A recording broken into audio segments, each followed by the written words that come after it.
yesterday we were working on, are you okay? Yeah, I just went to go catch my dolphins thing and explain my phone. We were looking at linear approximations, which we were using to approximate a value on a curve when it wasn't something we could nicely calculate. So like prime examples are square roots. You can use that linear approximation to get there. But is our approximation exact? No, that's why we call it an approximation, right? So there might be situations where you need to know how exact your answer is. And that is the idea of differentials. So if you are thinking about what we know so far, we're talking about derivatives. Just some notation things. If I say change in x, change in y, those are actual changes.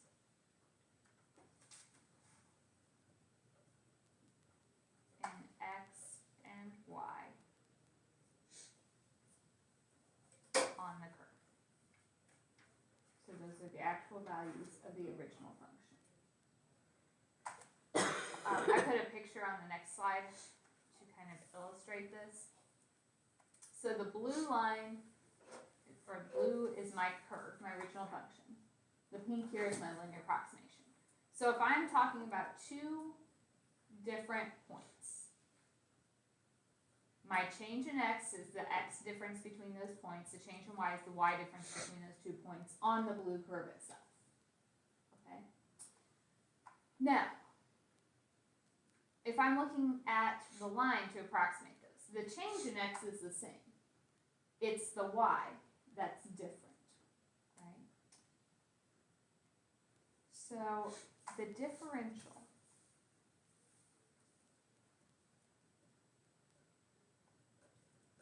is dy. That is our approximation to the change in y. If we're looking at 2 points in the curve and we're using 2 points on the line to approximate it, the difference in the x is the same on both, but the y is the difference. So that difference is the differential. We know dy dx is another notation for derivative, right? Dy dx means f prime of x. So the differential dy can be found by taking f prime of x times dx. You think of it as multiplying the dx over. And dx is the same as the change in x. So dx and change in x are the same number. So we take the value of our derivative times the change in x, and that will tell us our difference.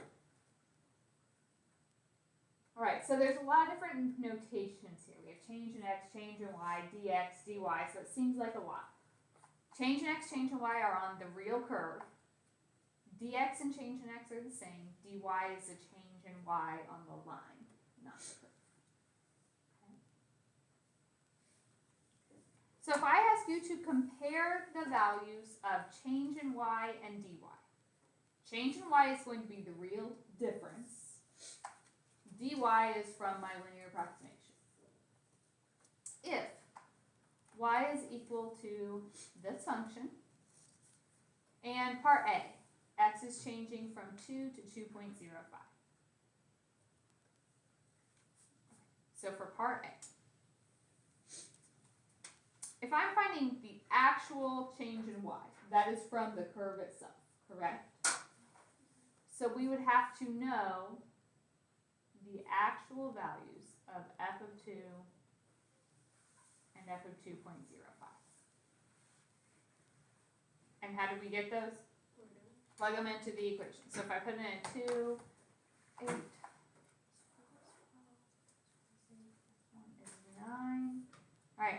one, you guys do 2.05. Oh, one. Uh-huh. I'll trade. Yeah. Damn, I gotta. We can use calculators, right? Yeah, we can use our calculator on this. Right. You can't do 2.05 to the third.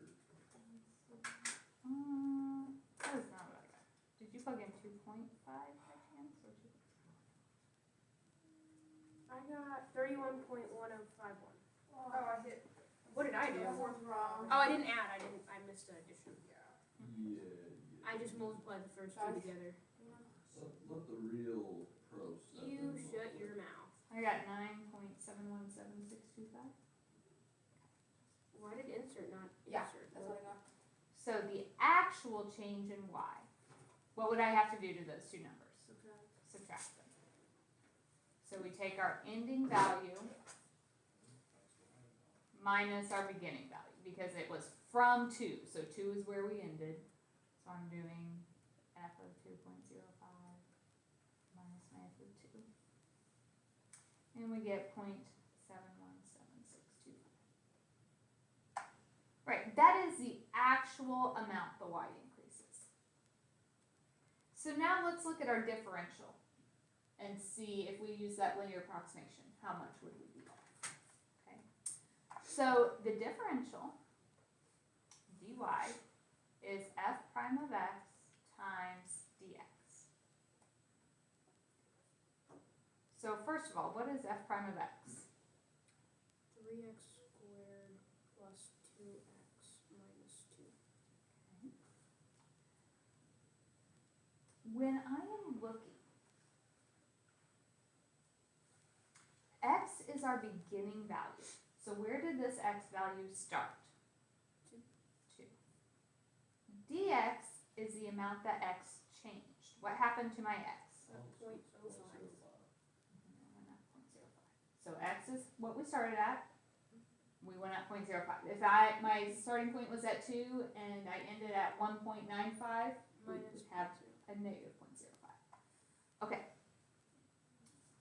So my differential dy is going to be f prime of 2 times this 0.05.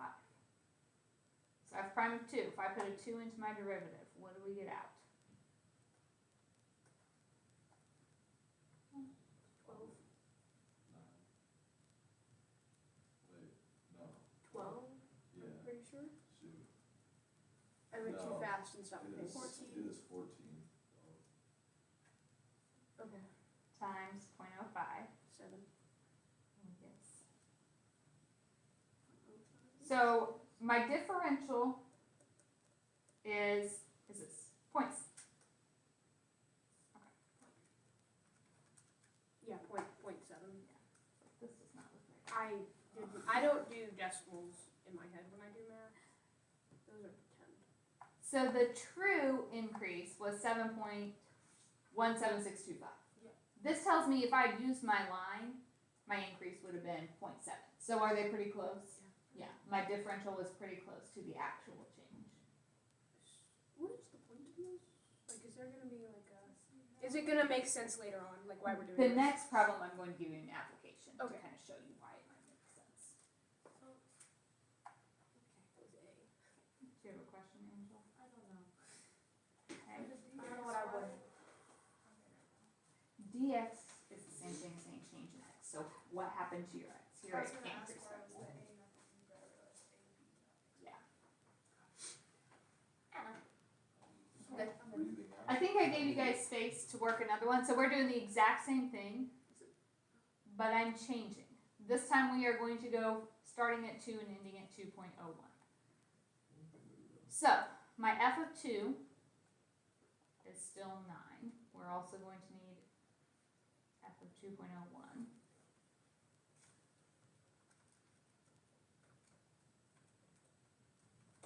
Should be a closer distribution.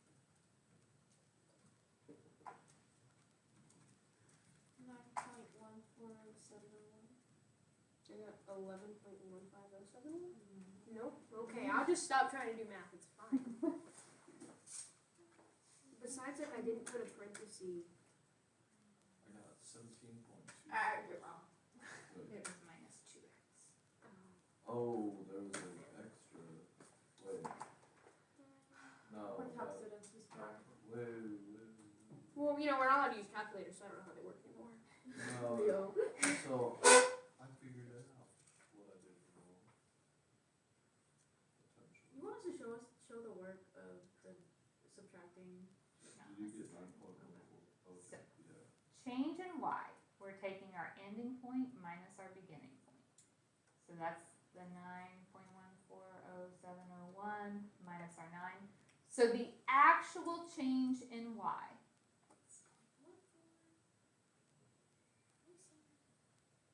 the actual y value increased by 0.140701. That's the first part. Now we're looking at the differential and seeing how close they are. So, differential, we know is f prime of x times dx.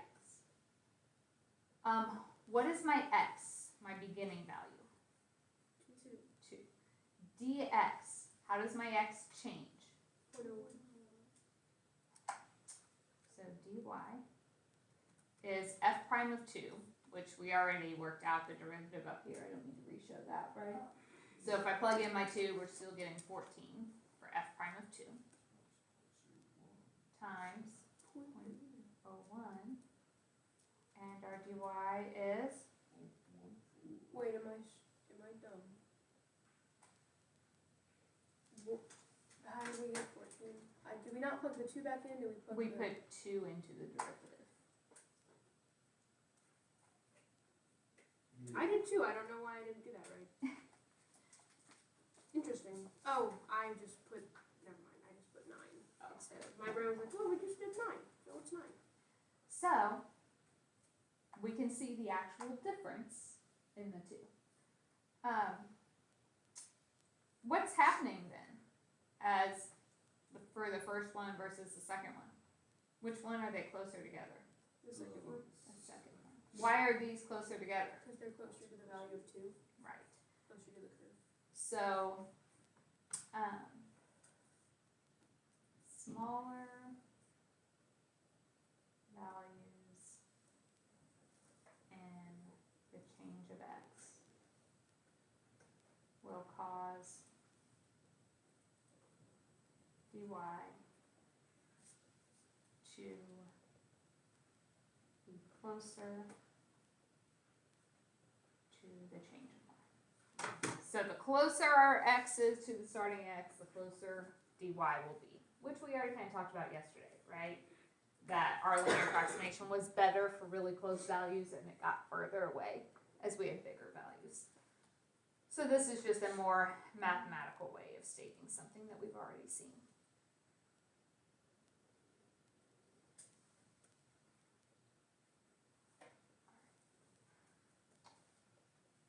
So let's look at an actual example where this type of thing would be used. I always thought there was another piece. I don't know. I thought there was another... You know. Nope, there's not. No, I know. I tricked myself and then it was so exciting. So, in this example, the radius of a sphere was measured and found to be 21 centimeters with a possible error in measurement of at most 0.05 centimeters. What is the maximum error in using this value of the radius to compute the volume of the sphere? So this is kind of a scenario where this might be useful. You know, if you think about, maybe you're not worried about spheres and volumes, but if you're in manufacturing, right? Is every part you make identical? No, there's some variation there. But you have to know how much can this be off so that it'll still work in my final product. Okay, or if you're looking at, like, you're manufacturing cereal, okay? If you're looking at the sizes of each piece of cereal, well, how much variation can there be in the sizes so that the total volume of the box matches what it's supposed to be? How much can I be off here so that my final product isn't off? I think this is statistics. Different, but yes, we talked about there were some things there. So this is not something we're going to go into a lot.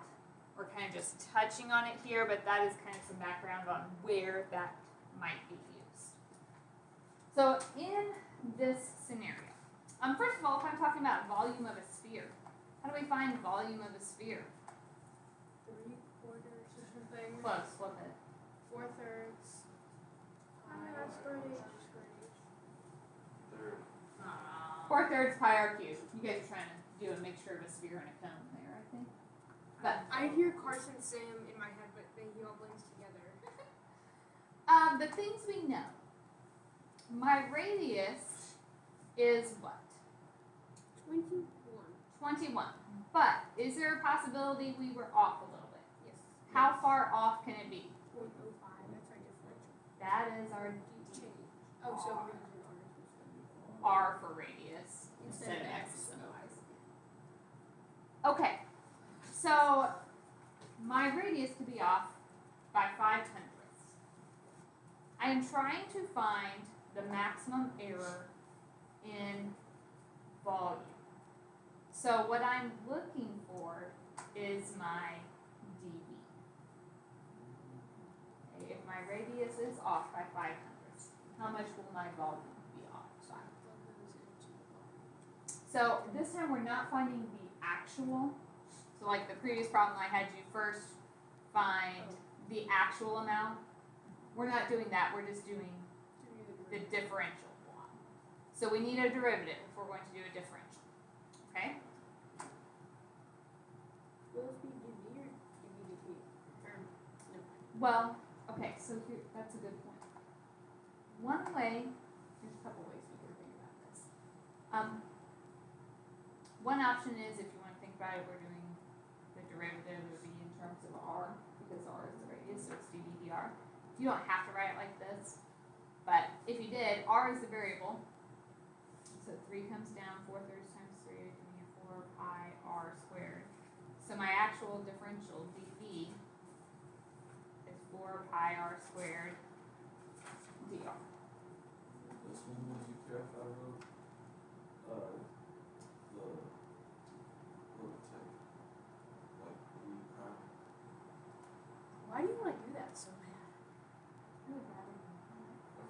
Okay. But then why does Well, because I get confused with the dv then over why don't dr. we pull out like a 4 pi r squared dr? It's just the coefficient of the 4 pi r. Or the 4 pi is just coefficient, so it just trails along. So if you use just like how many things in the denominator. Right. Yeah. Okay, so to find dv, we have a formula now.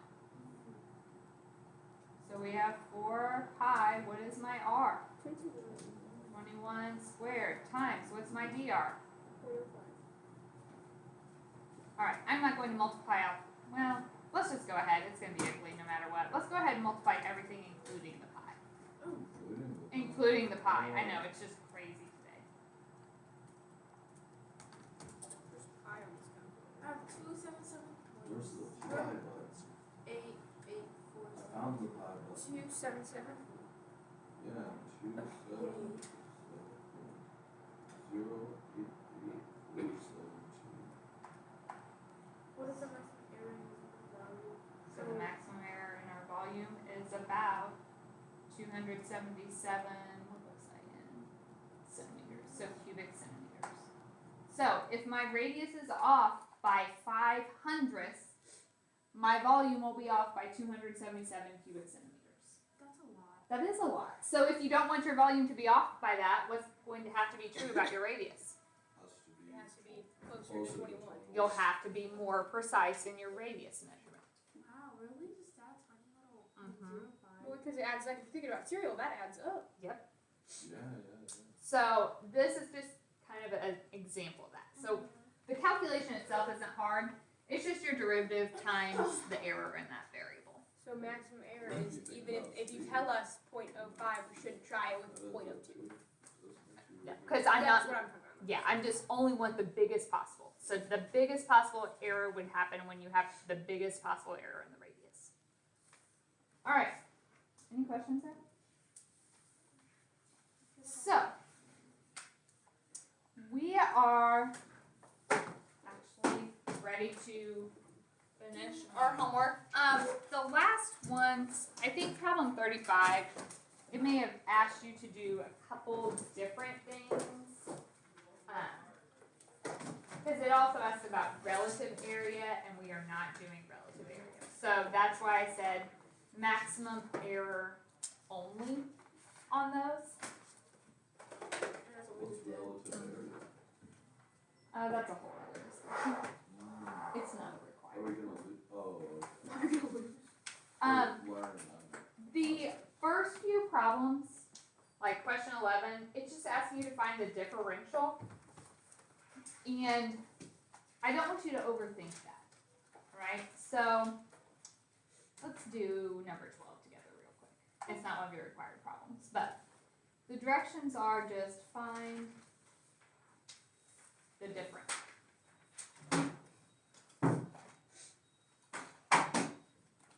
And it's got A and B, but it feels like A. Tells us y equals s over 1 plus 2s. So differential basically means finding that formula for the error. So it's saying do your derivative. Okay. So I'm doing the derivative of y in terms of what's my other variable? So dy ds. What would I have to do over here? Quotient rule low. D high, derivative of s is 1 minus high. D low, derivative of the bottom.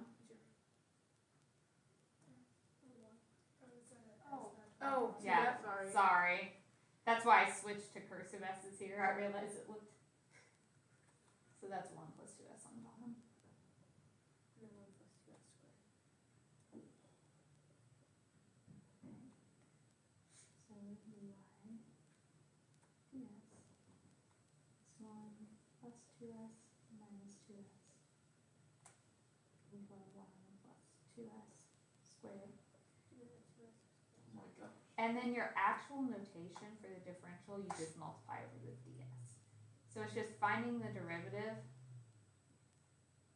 and tacking that ds on the end over here. Oh, duh. So those first few differential, that's all you're doing.